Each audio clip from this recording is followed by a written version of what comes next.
Good morning. Hello, everyone. We're so excited to have you here. And today is day 2 of the conference. We will be having our research-based keynote. And so I'm very excited to welcome Dr. Paul van Donkelaar.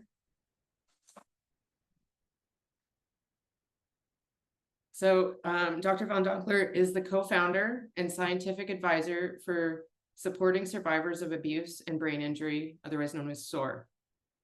He is also a professor in the School of Health and Exercise Sciences at the University of British Columbia Okanagan campus in Kelowna, BC, in Canada. His research focuses on the basic mechanisms of sensory motor control and the cerebrovascular, neurocognitive, and sensory motor aspects of brain dysfunction resulting from traumatic brain injury. Since 2016, he's focused much of his research on better understanding brain dysfunction in women who have experienced intimate partner violence related brain injury. I am so excited to welcome Paul and have him provide his talk on the complex interaction between head trauma, psychological distress, and intimate partner violence. So with that, Paul, take it away.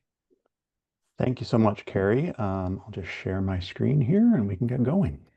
So thank you so much for the opportunity to present on some of our research that has been taking place at UBC Okanagan and in collaboration with others elsewhere over the last 9 or so years. And first, I'd like to acknowledge that much of this work has taken place on the unceded and stolen territories of the Syilx Okanagan Nation in what we currently call Kelowna. And it's very much an honor and a privilege to be able to work on their lands as an uninvited guest. So I'm just going to jump right into it because I want to share as much of the data that we've collected over the last few years so that we can have an opportunity to talk about it.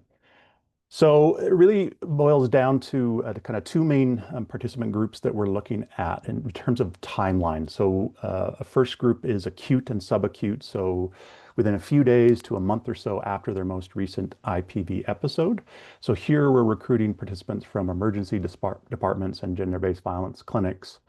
We do kind of a brief checklist, given that they're very much in a traumatic and stressful situation.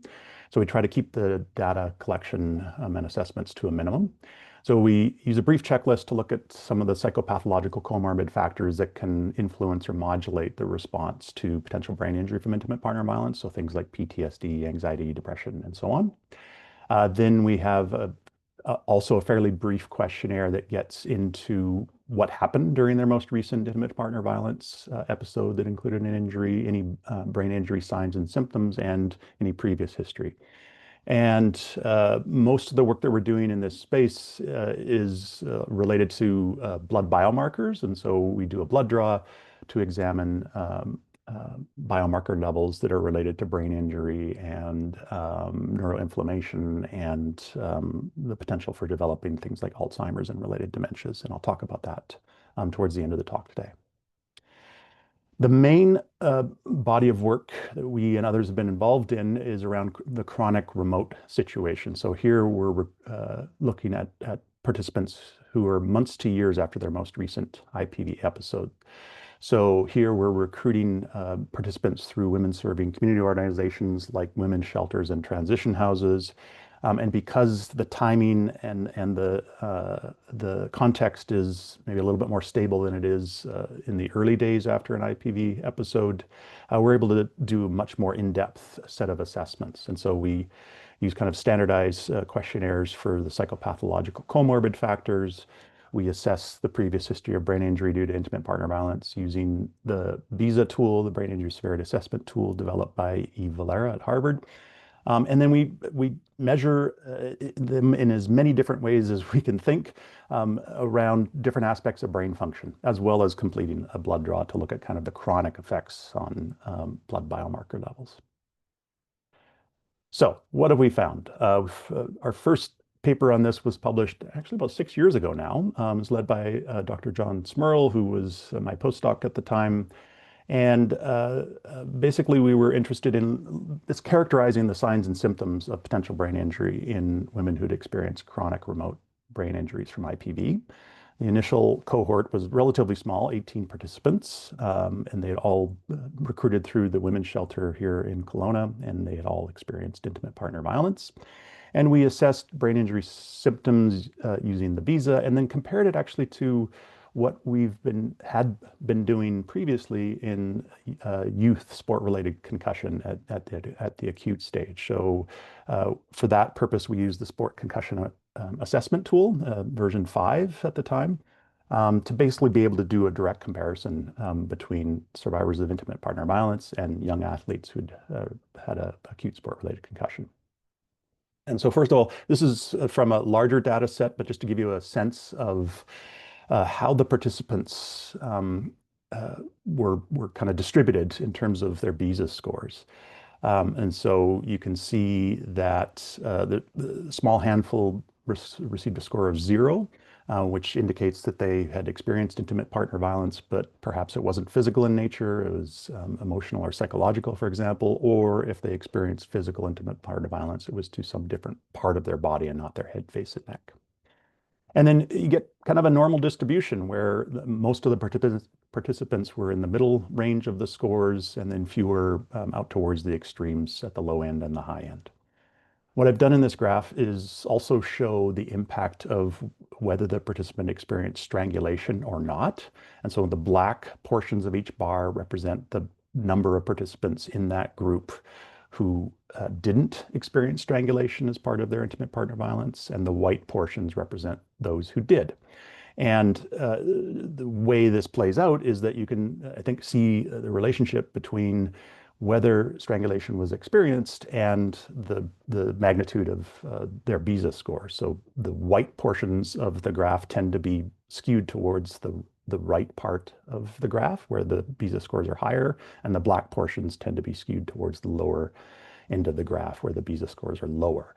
So, kind of the bottom line is that strangulation, if a person experienced strangulation, they tend to have higher BESA scores. And that's confirmed in the figure on the right, which shows the effect of the frequency with which strangulation occurred relative to the BESA score.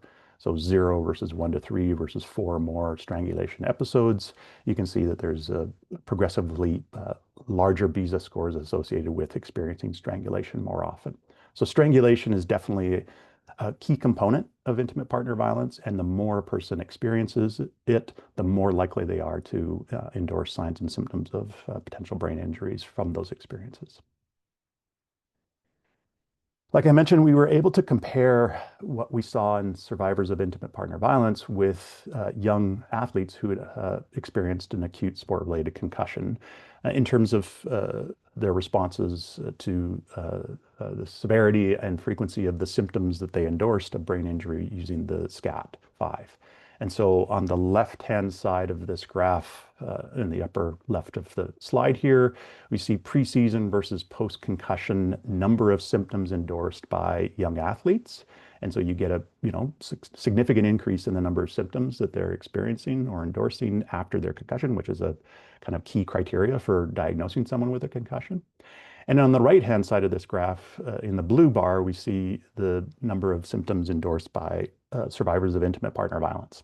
And they're as high or higher than what we see in young athletes immediately after a sport-related concussion. And so the key thing to keep in mind here is that these symptoms are being endorsed by participants whose most recent episode may have been months or years before. So the take-home message is that the symptoms are chronic in nature. The person is experiencing them on a daily basis, despite the fact that the most recent injury may have happened quite a while ago. In the bottom left figure is kind of our initial attempt to see how the scoring on the BESA is reflected in the number of symptoms that the person endorses through the SCAT-5. And you can see that there's a significant, fairly strong correlation between those two parameters, such that people who scored higher on the BESA tended to endorse more symptoms of brain injury on the SCAT-5 and vice versa for lower BESA scores. So this is confirming that the BISA is able to capture the person's experience in terms of those brain injury signs and symptoms with a validated tool that's used in another injury mechanism. And the table on the right part of the slide here is showing how the individual SCAT5 symptoms correlate with the BISA. And so you can see that basically half of the symptoms that are on the SCAT5 are significantly correlated with the score the person got on the BISA. And so these are things that, again, survivors are experiencing on a daily basis and chronically in nature. So they're lingering and living with these symptoms for an extended period of time. So then we wanted to get into more the kind of functional deficits that are happening. And so in this project led by a former master's student of mine, Naomi Maldonado Rodriguez, we assessed cognitive motor functions in women who had experienced IPV-BI. So we had 40 participants recruited for this study, and we used a device called the KinArm to assess complex cognitive motor task performance relative to the amount of exposure to potential brain injury from intimate partner violence as assessed with the BISA.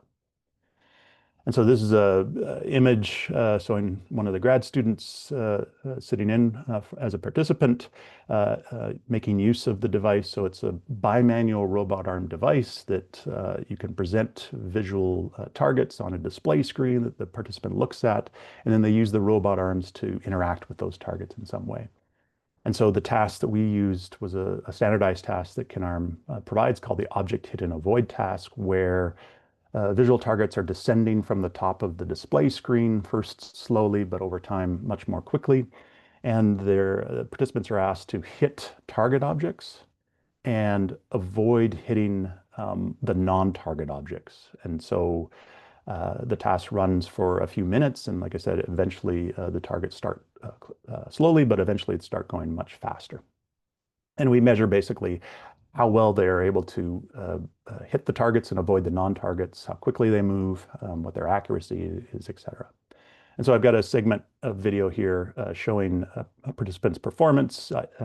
So there we go. In this trial, they're meant to hit the vertical rectangles and the circles and avoid the other objects. I'll just run it again so you can see. And so you can see that they are quite successful, but then they make a few errors, right? They aim for targets that aren't ones they're supposed to hit, and sometimes miss targets that they are supposed to hit. And you can imagine that as the speed of those targets starts coming faster and faster, it gets harder and harder. You start to make more mistakes. So this is the sort of data that we get from this task. So what I'm plotting here are two different parameters of task performance: total targets hit, and average hand speed. And I'm plotting them as a function of the BISA score.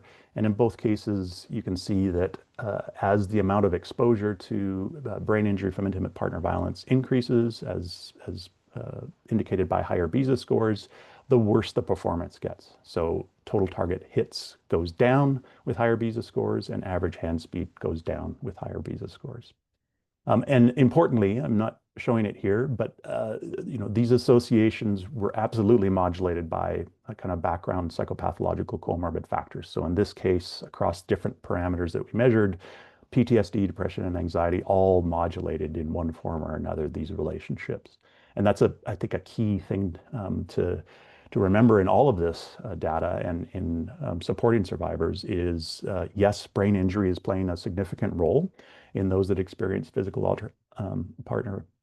intimate partner violence, and the effects of those brain injuries are modulated by some of these other factors, including mental health factors. We've delved into this in a little bit more depth more recently. Another grad student that just finished, Satara Tehrani, looked at neurocognitive deficits, again, in chronic remote IPV-BI across a suite of different domains. And so for this, we recruited 30 or so participants, and we used a platform called Krios, which is an online neurocognitive assessment tool that has these 12 different tasks that are performed that probe different aspects of memory, reasoning, and executive function.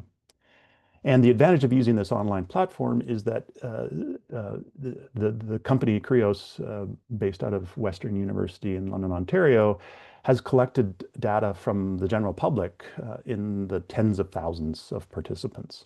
And so the shaded gray areas in each of these graphs represents those age and sex matched population norms across the different age groups. And so it allows us insight into how our cohort of IPV-BI participants performs relative to the general population in terms of those that are matched for age and sex. And so what we can see, and the kind of the way I've plotted these here is, or the way Satara's plotted them here, is the tests where the differences are largest between the IPV participants and the normative controls, top, and then the tests where there aren't as many big differences are towards the bottom. And so you can see the top row here, it's mainly tests of aspects of memory, where you get the biggest differences between population norms and IPV-BI participants. So things like visual spatial working memory and verbal short-term working memory. Most of the black dots representing the IPV-BI participants are below the shaded region of the normative database.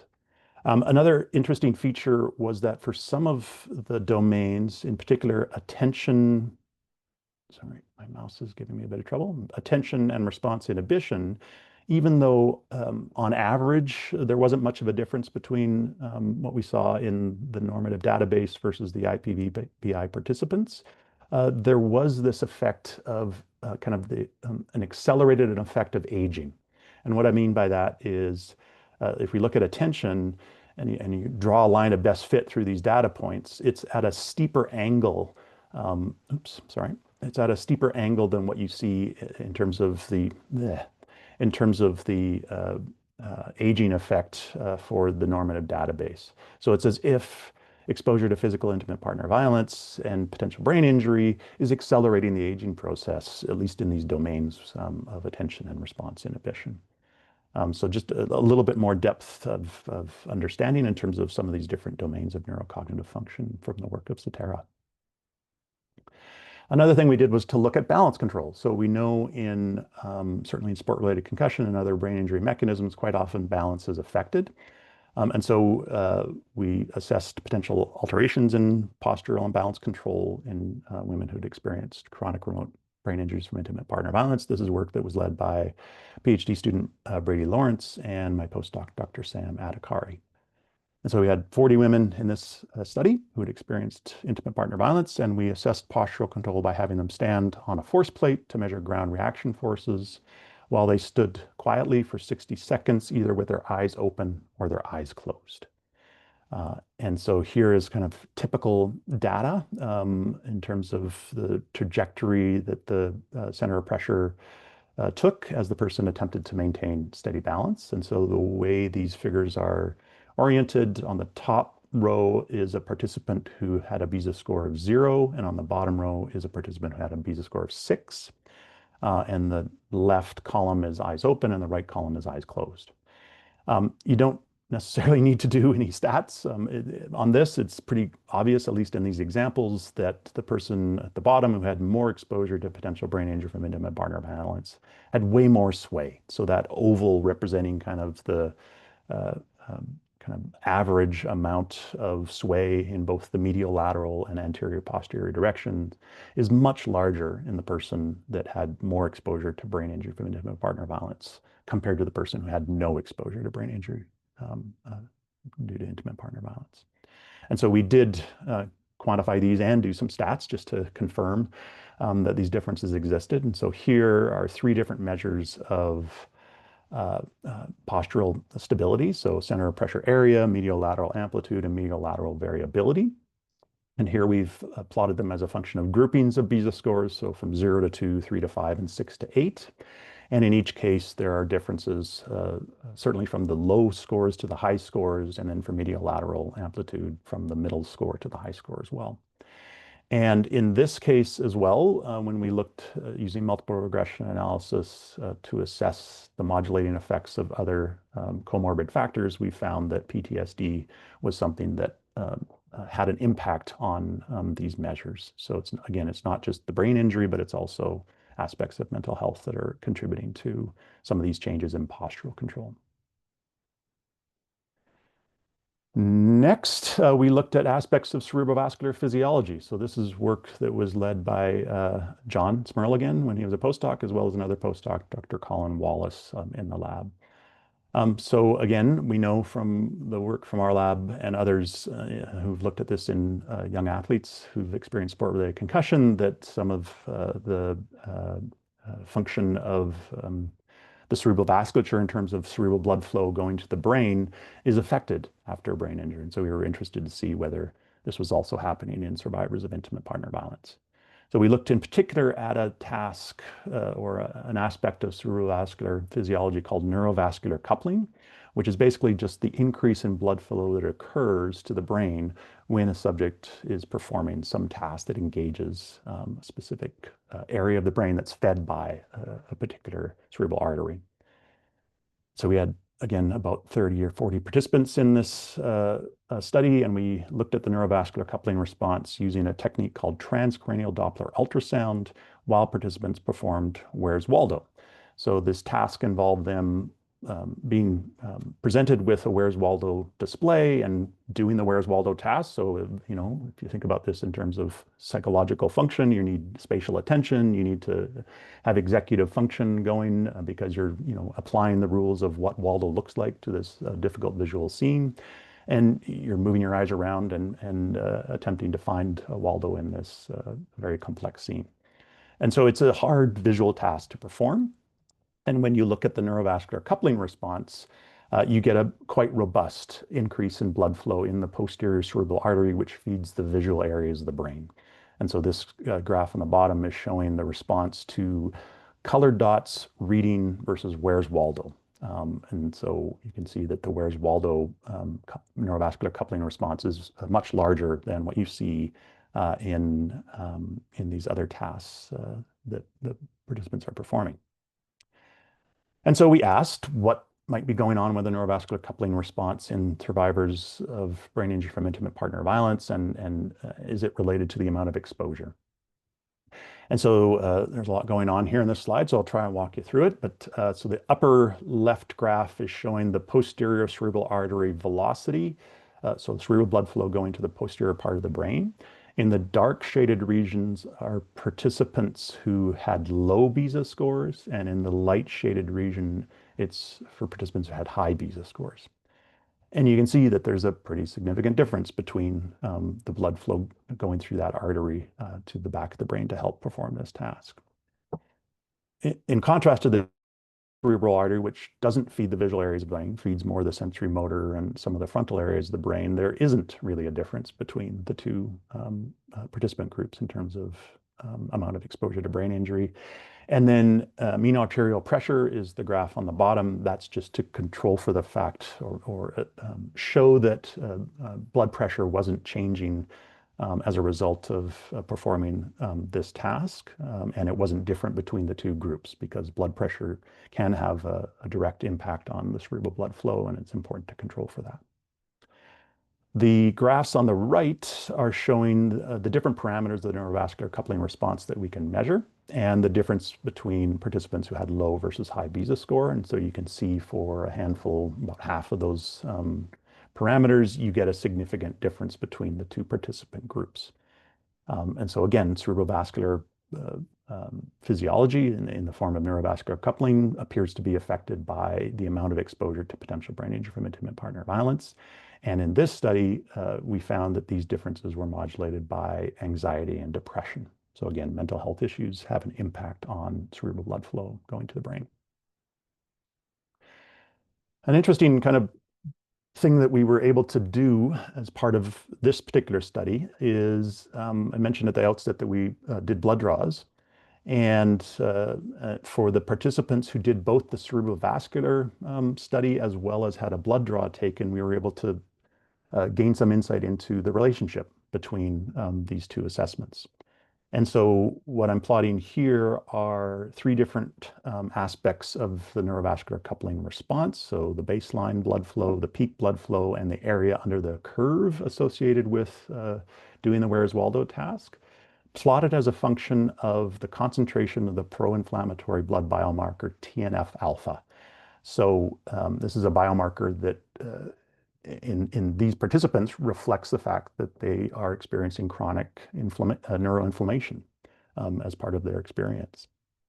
And so you can see that in each graph, there is a significant moderate correlation or association between these two parameters, such that higher concentrations of this pro-inflammatory biomarker are associated with worse performance or more deficient performance in terms of neurovascular coupling, whereas lower concentrations, more normalized concentrations, are associated with a more normalized neurovascular coupling response.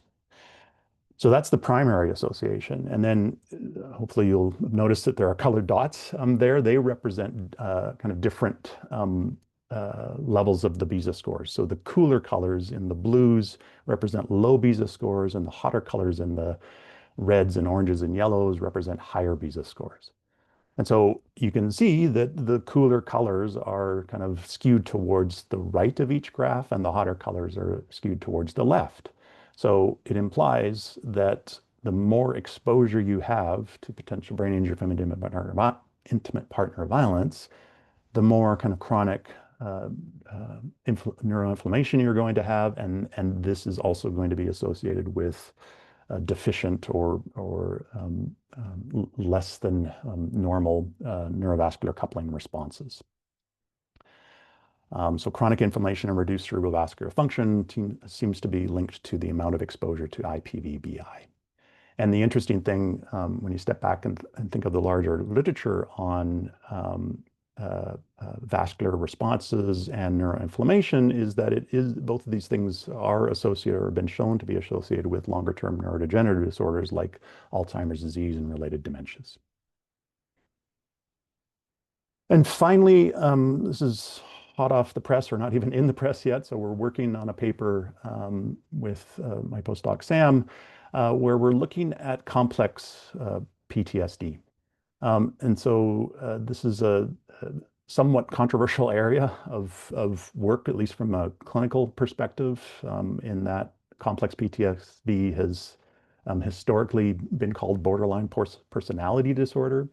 But it's been recognized as something that's potentially separate from PTSD in general.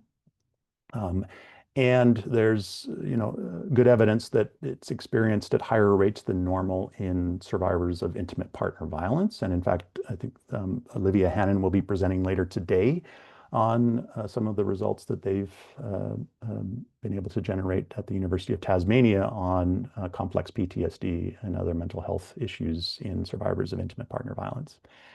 And so we asked, using the questionnaire that probes complex PTSD in survivors of intimate partner violence and brain injury, how common is this? How many participants meet the criteria for complex PTSD?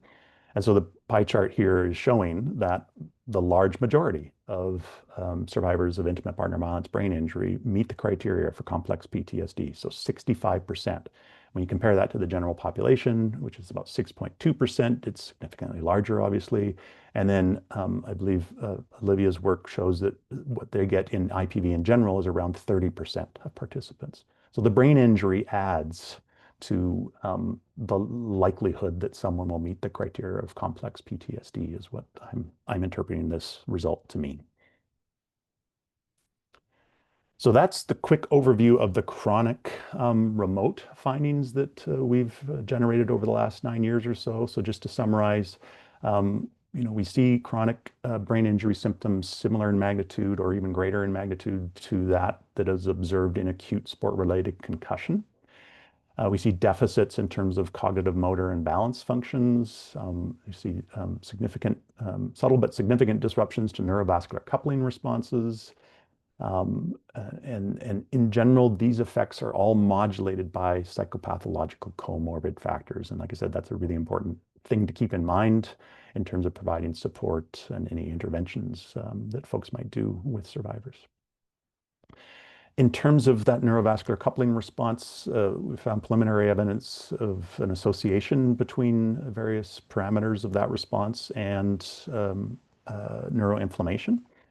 And in addition, what I just showed, increased likelihood of meeting the criteria for complex PTSD when brain injury is added onto intimate partner violence. And so all of these things speak to the longer-term potential for longer-term neurodegenerative processes to be accelerated in this population.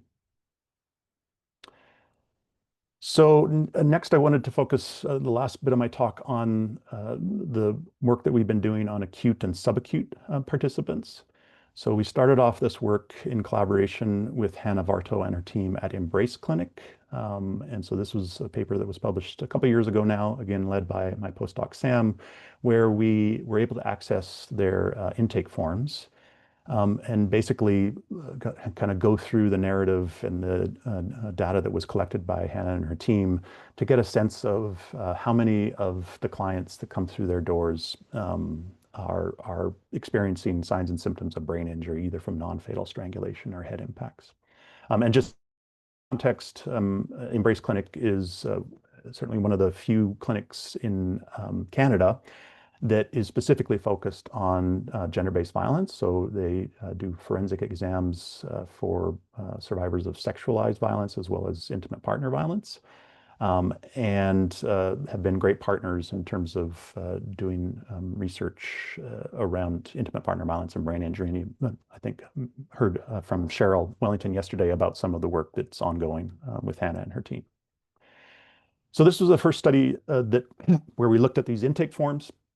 And assessed basically, what the mechanisms of injury were and the extent to which clients endorsed having signs or symptoms of brain injury. And so as a kind of first general overview, we asked simply, what was the mechanism of injury that resulted in them, wanting to access the services provided by Embrace Clinic. And so this table represents all the different mechanisms of injury that was contained in the narrative of the intake forms. And you can see that many of them have the potential to lead to brain injury. So pushing, slapping, strangulation, punching, kicking, these are all things that are, if the head is targeted, are absolutely going to result in some alteration in consciousness, or very likely to. And they happen a large percentage of the time, as you can see in the column over on the right. And they're obviously not mutually exclusive either. So sometimes you can have a combination of these different injury mechanisms that will end up with the person being getting a likely brain injury. Next, we asked about the percentage or frequency with which people disclosed various symptoms associated with brain injury. And the important word here is disclosed, because in the original iteration of Embrace Clinic intake forms, the onus in some respects was on the participant or the client to express the fact or describe what happened to them. So the point is that there weren't very many direct questions about potential brain injury on the original intake forms. And so these are things that people brought up as part of the interview and the narrative around what happened to them. And so you can see that, again, percentages are relatively high in terms of these direct signs and symptoms that are consistent with brain injury, including 26% that expressed that they lost consciousness. So classic sign of brain injury. And so absolutely, these survivors that are making use of the services of Embrace Clinic are experiencing brain injury at fairly high rates. And it's clear that this is something that needs to be taken into account from a healthcare perspective. I wanted to talk briefly about some of the blood biomarker work. So Sandy Schultz's team down in Australia was kind enough to include Cheryl and I and others from Canada on this paper, which was really the first paper that looked at blood biomarkers in survivors of intimate partner violence. and potential brain injury. And this were recruited through a local emergency department, so very much in a traumatic and stressed state. But we were able to, or Sandy and his team were able to spend a bit of time with participants, asking them about what their experience was and whether they'd had any signs or symptoms of brain injury, as well as do a blood draw. And so these are the key results in terms of these participants. So just to orient you here, the top two graphs are from the Rivermead post-concussion questionnaire in terms of symptom severity and symptom frequency, and the bottom two graphs are from two of the blood biomarkers that were looked at. And the four groups in each figure are healthy controls, trauma controls. So these are folks that maybe broke an arm or had a severely sprained ankle or something of this nature. So they had some trauma, and the body's response to that absolutely will be similar in some respects to when a brain injury occurs. And so it's a really important control group to include in these studies. They also looked at folks that had mild traumatic brain injury from some other injury mechanism, so car accident or a fall or sport-related concussion, for example, and then IPV participants. And so across in terms of the symptom severity and frequency, you can see that the IPV participants have significantly increased number of symptoms and severity related to brain injury, even relative to those that had brain injury from another injury mechanism. And then the bottom figure shows the blood biomarkers. So two showed some effects. So neurofilament light is a protein that contributes to the integrity of the axons of the neurons in the brain. And you can see that in the IPV participants, the concentration of neurofilament light is significantly higher than in the other groups. And then GFAP is a astroglial marker. So the glial cells of the brain kind of help contribute to the injury response in many ways. And so here they found that GFAP was increased in the brain injured group that received their brain injury from some other injury mechanism relative to the other three groups. So the IPV group wasn't significantly different in this case. So that was the first kind of initial result that looks at some of these biomarkers of brain injury and associated processes at a relatively quick time point after the injury mechanism. So you can see the first bullet point at the top of the slide here saying 25 hours after the injury. So it's as similar as you can get to some of the sport-related concussion work. And I think that's important because it allows some insight in as direct and clear a way as possible, confirming or giving us some confidence that a brain injury has happened in participants who have this experience.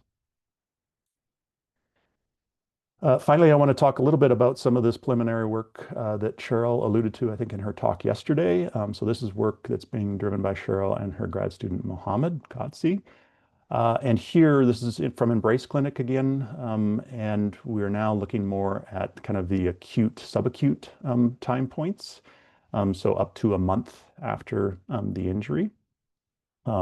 This is the data that's been analyzed to date. I think it's in about 30 or so participants. So, we have more blood samples collected now, I think almost 100. So data collection is going very well in this project. And so here we're looking at individual values in participants from Embrace Clinic who had a plausible brain injury mechanism based on some questions that we asked them versus no plausible brain injury mechanism, so very unlikely to have a brain injury. And then that's combined with some of the chronic samples that we collected previously in Kelowna.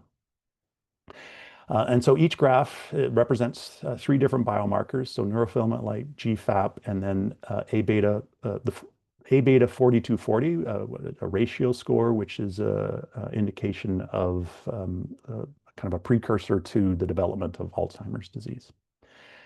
And then each of the data points are plotted as a function of age. And just like with the neurocognitive data that I presented previously, here I'm showing, here the graphs are showing blood biomarkers across those age ranges from a normative database of Canadian samples, and actually a fairly large Canadian sample. So again, tens of thousands of participants here. And so just as a first kind of observation, you can see that many of the data points fall within the shaded region, which is I guess, maybe not exactly what we'd expect, but there's always going to be variabilities in these blood biomarkers. And so then what Mohammed has done is basically represent the number of participants that fall within different percentiles of the data, of the normative data. So the table on the bottom shows the kind of distribution of those percentiles across the 3 different biomarkers and the 3 different groups for each biomarker. And so for NFL and GFAP, the higher the concentration, the more likely it is that consistent that is with a potential brain injury. So above the 95th percentile, if you thought that all of the IPV-BI participants would have increased concentrations of these 2 biomarkers, then you'd expect big numbers in that first row, in the 95th percentile row. And they're not. And there's some numbers that are relatively high, but a lot are kind of above the 50th percentile. And then not very many are below the 50th percentile. So by definition, if there were no differences, there should be 50% of the participants above the 50th percentile and 50% below. So the fact that the numbers are skewed to above the 50th percentile for those 2 biomarkers is suggestive of the fact that there's some trend towards an elevation in the concentration of these biomarkers. And then for the A beta 42/40 ratio, lower scores mean the person's more likely to be on a trajectory of developing Alzheimer's disease. And so here you would expect larger percentages in the below 50th percentile cohort, and that's exactly what we see. So again, if they were normally distributed, you'd expect 50% of the participants to fall below the 50th percentile, but you can see the values range from around 75 to 85% across the 3 different participant groups. So these data are still very preliminary at this point, but they are suggestive that there's this nuanced trend towards changes in the biomarkers consistent with brain injury responses, as well as potential longer-term neurodegenerative processes leading to Alzheimer's disease. So in terms of the acute, subacute findings, a lot less work at this point, but we're starting to ramp that up a lot. In terms of the Embrace Clinic kind of assessment of the intake forms, we found that strangulation was absolutely happening a lot in their clients. And I didn't show this in any of the tables, but if a person experienced strangulation, they were 2.5 times or 2.2 times more likely to report brain injury symptoms. Those brain injury symptoms were disclosed around 30% of the time, so 1/3 of the cases, despite in the original intake forms, some of these signs and symptoms not being directly asked about. Blood biomarkers for brain injury are absolutely showing trends towards being elevated in acute, subacute time points, similar to what we see in sport-related concussion. And for some of these biomarkers, there's indication that the person or the people who've experienced intimate partner violence and brain injury are on the trajectory of being more likely to develop Alzheimer's pathology further down the road. And so I think that's an important area for future research in this population. So thank you so much again for the opportunity to talk. Hopefully I haven't gone too long. Just love to thank all the community organizations and partners for this, being able to get this research off the ground, and obviously the participants themselves for taking the time and effort to be involved. Can't do any of this work without amazing funding from various sources, as well as the grad students who are the ones with the boots on the ground actually doing the work, and then key collaborators, including my partner, Karen at SOAR, Sandy at Vancouver Island University, Hannah at Embrace Clinic, and Cheryl at UBC Vancouver, as well as many others. And happy to take any questions folks may have. Hi, Paul. Such a fantastic talk, as always. It's always such an honor to have you come and speak. I feel like all of your talks are done so well that we have plenty to take home from them. And I just also the amount of work that is happening in British Columbia and beyond that you guys are leading is just immense and really driving this field forward. So I just want to say a big congrats to you on that. It's really quite amazing to see. So we do have some questions in the chat.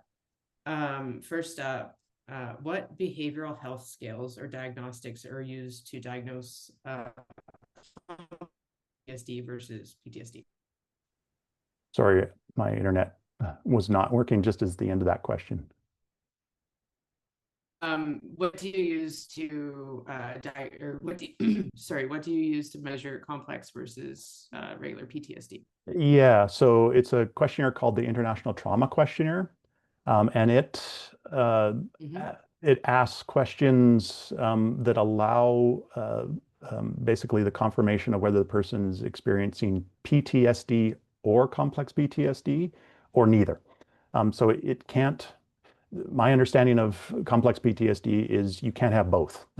You either have one or the other based on the responses to different components on that questionnaire. They are highly correlated. So, in addition to using the International Trauma Questionnaire, we also use the PCL-5, which is a quick version of a PTSD questionnaire. And there's a high correlation between the two. So people who meet the criteria for complex PTSD tend to also have PTSD symptoms. But complex PTSD is above and beyond what you see in regular PTSD, for lack of a better word. And it tends to be associated with being in a stressful, traumatic environment, kind of in a chronic way, which I think perfectly describes what's going on in a lot of intimate partner violence situations. Contrast that with, say, someone who experiences a natural disaster like an earthquake or is in a war zone, or in combat for a short period of time where something awful happens. So those are typically one-off events. Obviously, they have lingering effects, but it's different than what you might see in an intimate partner violence relationship. So I think it's important to capture that and characterize it, especially with respect to potential brain injury. And then in the same vein, do you know if, or I don't know if you can speak to this, but if there are different therapeutic approaches that are taken for that? Yeah, I'll plead ignorance here. I assume so. I think some of the components of the disorder, for lack of a better word, are subtly but significantly different between complex PTSD and PTSD. So some of the therapeutic interventions that might target some of those different components are likely different as well. Yeah, and I guess people would probably respond differently to different treatment options for that. Yeah. Yeah. Okay, so in the research speaking about neurocognitive function using the CRAOS tool, would it be valuable in de-weaponizing the IPV-BI since it appears that many of the experiencers are within the norms of functioning, so are not impaired and unable to manage appropriate childcare duties? Yeah, it's so I mean I'm cautious in overly interpreting what we found there. I mean it's clear when for some of the ones at the top of that graph, that were clearly different than the normative database. Okay, that's obvious, right? We don't know enough about what's in the normative database to know how different people actually are. I would be amazed if no one in the normative database had experienced intimate partner violence and potentially brain injury from intimate partner violence, because it's just people that sign up and go online and complete this test. So you're getting everyone. And so, the fact that we got differences for some functions, clear differences for some functions is, I guess, encouraging in terms of saying, here's some deficits that are clearly present, even when you are comparing them to the general population in a relatively uncontrolled way. The overlap, I would be more, I guess in my ideal world, I would redo this study with the appropriate control group, like folks that have experienced intimate partner violence, but not brain injury. And maybe before we publish this, we might collect some of that data just to be able to have a third group to do some comparison to. So that's a bit of a non-answer, but I guess it reflects some of what we see in all of this data and in data from brain injury, from other injury mechanisms as well. There's always going to be overlap with a otherwise healthy normative control. whether you collect that data yourself or access it through some public database. Yeah. It's incredible that you have access to that database. I remember you guys talking about it when I was out there visiting, and to see it come to fruition is really cool. Mm. So we have another question. First off, though, thank you so much for this incredible talk. And in the studies where anxiety and depression were explored as a modulator, do you have any sense of the timing of the anxiety and depression relative to IPV? No. So, I mean, we use kind of these standardized clinical questionnaires, um, which ask about, signs and symptoms of depression, anxiety, PTSD, typically over the last little while. So it basically boils down to, are you currently experiencing these things? As opposed to, was this something that you noticed changing after an episode of IPV? So it's about their current state for sure, which again, reflects this idea that these are chronic effects of these events, some of which happened months to years before. So they're living with them to this day, every day. And so it's hard to know, which is the chicken and which is the egg for sure. And at the end of the day, if they're experiencing signs and symptoms of chronic signs and symptoms from brain injury and chronic signs and symptoms of some of these mental health challenges, then if you're thinking about, providing support and treatment, then, targeting things that the person is currently experiencing, I think is first and foremost, right? In terms of helping people kind of improve their quality of life based on some of the challenges they're facing. So again, a bit of a non-answer, but no, it's good. No, I like hearing the thought process on it, and I think you are answering these, and I think it's helping. So when we think about these biomarkers, and I know one of the questions we always get is like, how far out do you think we are from having a diagnostic, whether it's the blood biomarkers or even like thinking about the neurovascular coupling? Like, where are we? Yeah, it's hard, right? I mean, and this isn't unique to IPV and brain injury, right? Yeah. I mean, in sport-related concussion, blood biomarkers and some of these other, more objective measures are there's always going to be overlap with people who don't have a brain injury. Yeah. I think, this is maybe an area for, kind of larger data analysis, like using AI to kind of pull as many different dependent variables together and ask the question, what is the pattern within all of these variables, and how does a group that is, has a brain injury versus a group that doesn't have a brain injury, how do they compare on these patterns? And if you get strength in terms of your ability to interpret those differences, and the two groups are pulled enough apart based on that those larger forms of data analysis, then maybe that becomes a way that on an individual case by case basis, you might be able to say, based on a combination of all these things that we measured, this person is, has a brain injury. And in some respects, I think that's what clinicians currently use, right? Like they don't rely just on one test. And, quite often they rely, if it's a family physician, for example, on their understanding and knowledge of what the person was like before this injury event. And they combine kind of that nuanced knowledge about the person along with a series of assessments to be able to be more confident in making an actual diagnosis. So it is a bit of an art in many ways.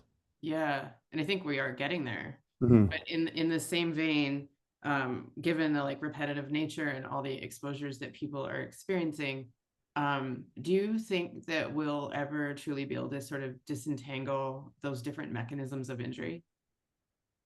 Oh, for an intimate partner violence. Yeah, within. Um, We always get that question, yes, like, yeah, yeah. And some of the, animal model work that Sandy and Cheryl and others are involved in are starting to tease that apart, right? So you can do manipulations where it's the head impact, the non-fatal strangulation, or the stress that, can lead to the PTSD, in various combinations, and ask what are the outcomes in terms of the pathophysiology or the behavior.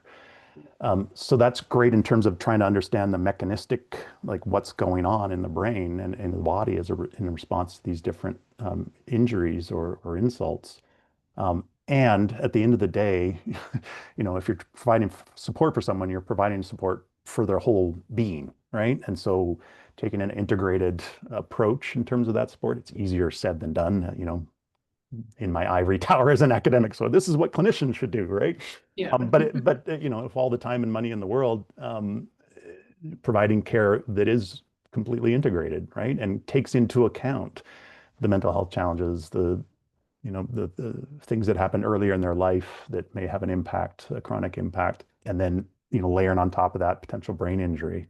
Um, and I guess if you look at it, you can look at it in two different directions, right? One is that, as researchers, we're acknowledging that these things are all here and present and interacting, and they account for what the person is experiencing and some of the signs and symptoms they have. And so it's important to take all those things into account. Hmm. And by the same token, for clinicians or people, providing support, it makes equal sense that they should take all these things into account as best they can in Yeah. providing that support and any interventions they might do. And the devil's in the details around how you actually do that, and who has the time and money to actually do it. It I think bumps up against that pretty quickly. Yeah. And we got another question in the chat. Would this research influence the Canadian CT head rule in including IPV and non-fatal strangulation as a mechanism of injury? For CTE? For the Canadian CT head rule? CT head roll. The That. Yes, yeah. sorry. Sorry, I was potentially. Yes. I mean, I think it's still early days. I think it's a recommendation around if strangulation has happened that potentially doing a CT to understand whether the person's at risk of or has experienced uh, uh, um, the artery dissection, Mhm. intracarotid artery dissection, and the potential risk for subsequent stroke, right? And which is another area where, right now the literature is basically a handful of case studies. Um, and I think there's, pretty good anecdotal evidence that this is something that's happening, and so it suggests that appropriate clinical approach is warranted. But it's still early days in terms of understanding kind of how often this happens and what the impact might be. Um, Mhm. yeah, so I mean, it's definitely an important component to it, and I think we're still very much at early days in terms of our understanding of it. And I'm going to ask one more question since we have a couple minutes. So the conference is we titled it this year Empowering Innovation. And as someone that our whole committee views as a leader in this field, I'd love to hear your thoughts on sort of what's been the most innovative thing so far, and what do you think is going to be the next sort of innovation that we see come out within the research world that's going to sort of power this forward? Wow. I I mean, I think, hope you had the coffee already this morning. yeah, yeah. I guess, well, two things, right? The first is stuff I alluded towards at the end of my talk, right? Is finding ways to collect data as soon as possible Mhm. after the most recent episode, because then you can make the case that what we're seeing is, while acknowledging that all of the other stuff is going on in the background, like the mental health challenges and the comorbid factors, the injury event itself, if you can measure things within a day after that, then you're in the same ballpark as what we do in all the other brain injury research that is typically done. And I'm thinking mainly of sport-related concussion here. And so, that I think, one of the challenges here, and I think, you had this in your introductory video, is how do we know that brain injuries happened, right? Like, and where where do where are there gaps in terms of the current definitions of how you diagnose a brain injury as it's applied to this population? And so by getting people to agree to be participants as soon as possible after their most recent episode, like within a day or two, you're kind of removing some of the complexity, I guess, in Yeah. terms of the modulating effects of all these other factors, Mhm. while still acknowledging that they're obviously going to be there in the background. Yeah. But it's the closest we can get, I think, to seeing what we see in sport-related concussion. And then the other piece is, I think, the animal model work, where you can be, very mechanistic in the manipulations that are done, the measures that are done. You have complete control over it. And yes, it's important to understand just from a mechanistic perspective what's going on pathophysiologically and behaviorally in animal models, but probably more importantly is the potential for assessing interventions. And so Sandy and his team, I'm lucky enough to be involved in an intervention study that was founded on animal work, which is looking at psilocybin as an intervention. And so, the animal work that they did, clearly shows that there's some improvement associated with, or protection, I guess, from the injury event.